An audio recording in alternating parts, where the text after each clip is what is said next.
Welcome to the Linnea Blouse sewing tutorial. In this video, I'll guide you through the construction of the blouse, step by step. Before we begin, make sure your fabric has been pre-washed, dried, and pressed. This is especially important when working with natural fabrics, as they can shrink during the first wash.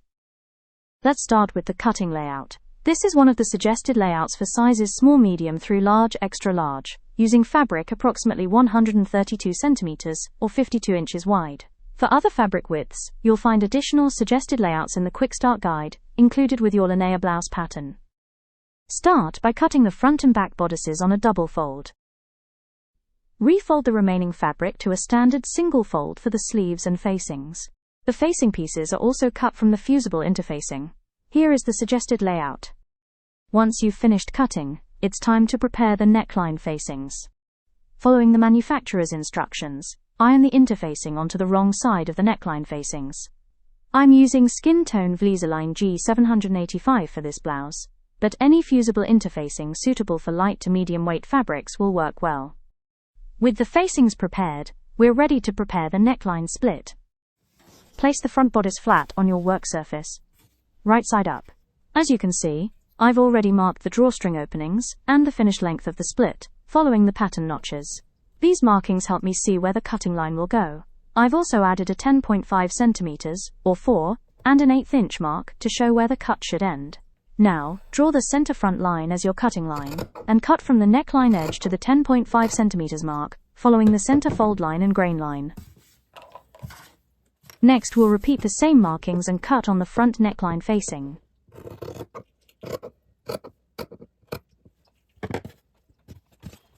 This step is optional, but I chose to reinforce the neckline split with Linnea T12 fusible bias tape. I highly recommend doing this when working with loose or loosely woven fabrics, as it helps stabilize the split.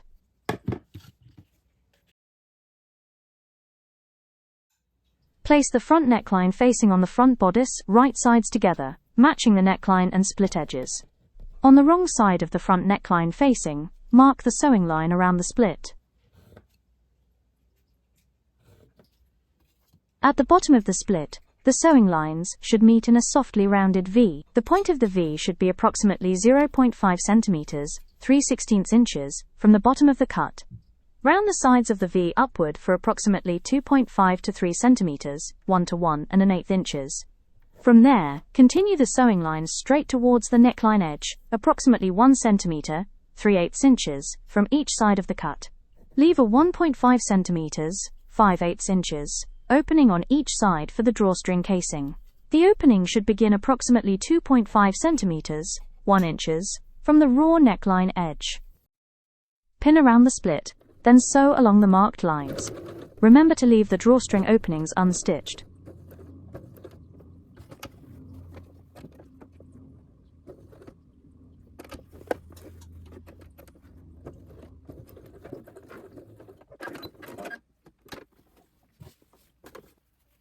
Before turning the facing inside, make several small notches at the bottom of the neckline split. Do not cut through the stitching. Stop at least 2 millimeters, approximately 1/16 inches, from the stitching line. These small notches allow the fabric to spread and help the split form a clean shape when turned. Once the neckline facing is turned to the inside of the blouse, press carefully. Make sure the neckline seam rolls slightly towards the inside so that it is not visible from the right side. Pin the sleeve shoulder edges to the corresponding bodice shoulder edges. Pay attention to sleeve orientation. When positioning the sleeves, the shorter side of the sleeve shoulder edge belongs to the front bodice.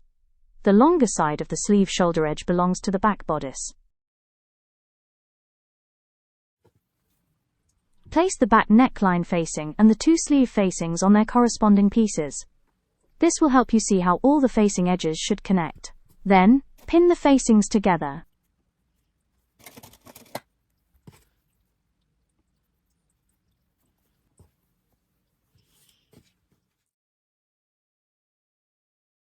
Sew all the pinned edges.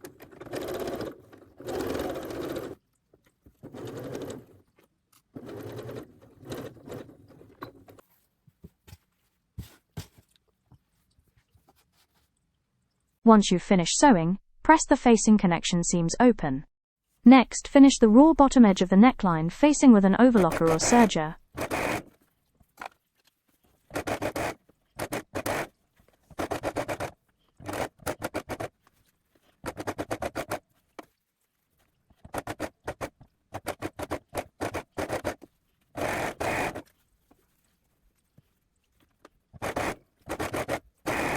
As you sew, gently smooth out the sharper corners where the facing shoulder seams meet.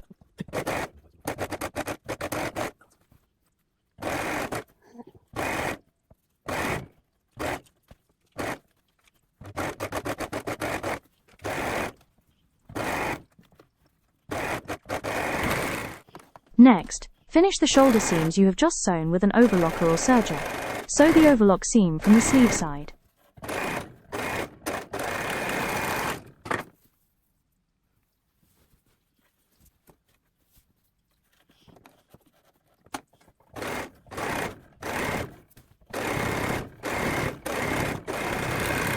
Press the overlock seam towards the bodice. This keeps the finished side of the stitching facing up and gives the inside of the blouse a clean, professional finish.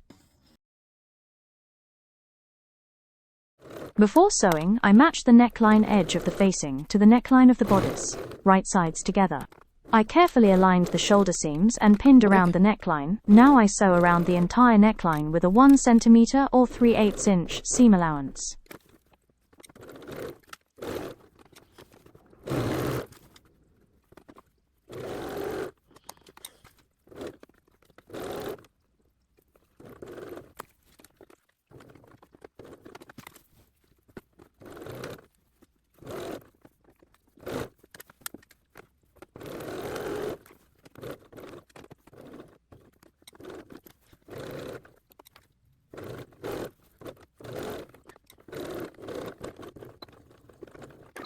Before turning the facing to the inside, carefully trim the upper corners where the neckline meets the split.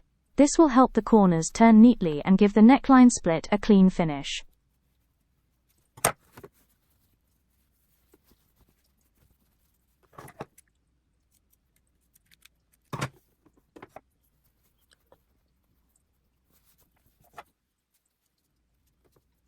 Now the neckline is ready to be pressed.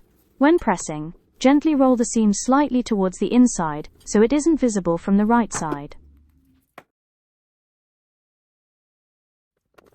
Now, top stitch around the neckline and split, about 0.5 centimeters or 3/16 inch from the edge.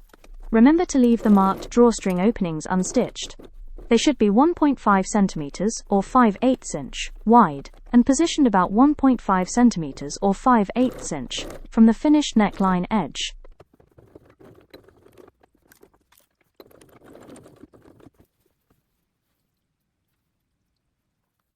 Now it's time to create the drawstring casing. Start by matching the bodice and facing shoulder seams, and pin them together. Add a few more pins around the neckline to keep the facing flat against the bodice. On the right side of the facing, mark 2 lines, 1.5 centimeters or 5/8 inches and 3 centimeters or 1 1/8 inches from the finished neckline edge. Then, sew along both marked lines, creating a 1.5 centimeters or 5/8 wide casing.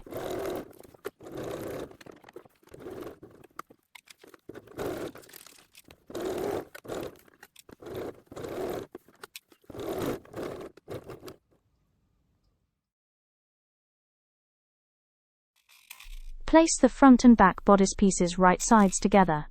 Match and pin the underarm seams, sleeve edges, bodice side edges. Sew the entire side seam from the sleeve edge to the bottom edge of the blouse.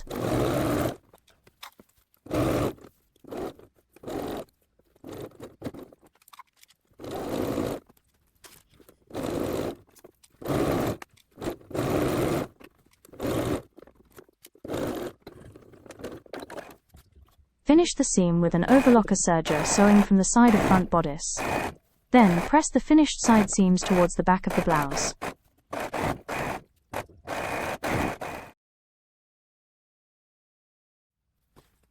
As you can see, I've already folded and pressed the sleeve cuff to a depth of 4.5 centimeters, or 1 3/4 inches. Now I'm marking 2 lines on the sleeve. The first is 1.3 centimeters, or 1/2 inch, from the raw edge.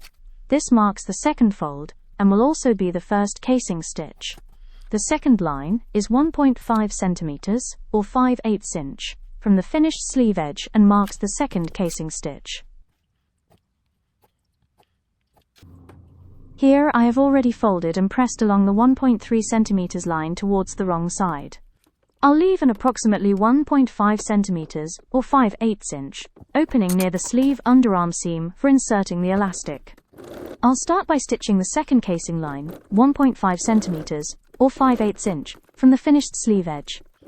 Then I'll stitch 1 to 2 millimeters, approximately 1/16 to 1/8 inch, from the inner folded edge through all the layers.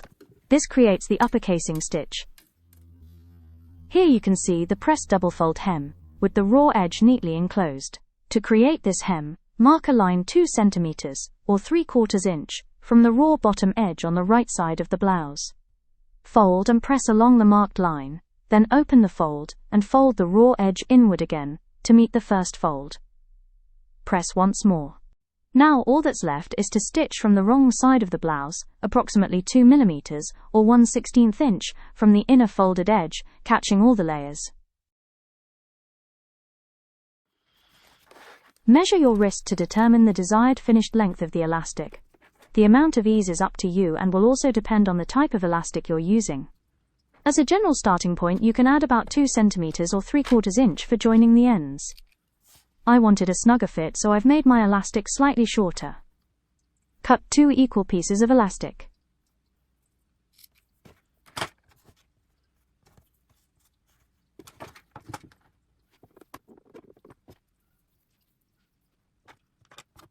Using a safety pin, pull the elastic through the sleeve casing. Be careful not to twist the elastic inside the casing.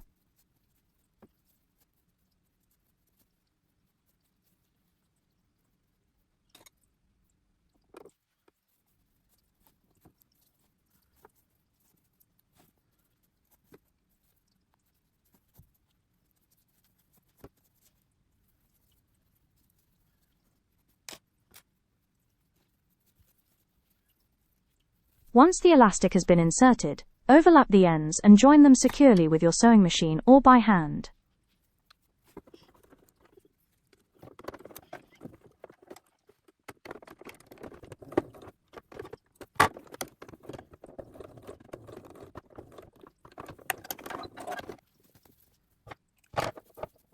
Distribute the gathers evenly and sew the opening closed.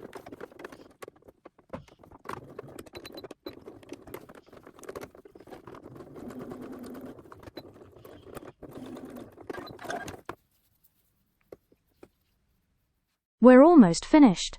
The final step is to make and insert the drawstring. To make the drawstring, cut a fabric strip measuring 3.5 by 150 to 165 centimeters, or approximately 1 3/8 by 59 to 65 inches. Cut the strip along the grain line and, whenever possible, use leftover fabric from your blouse.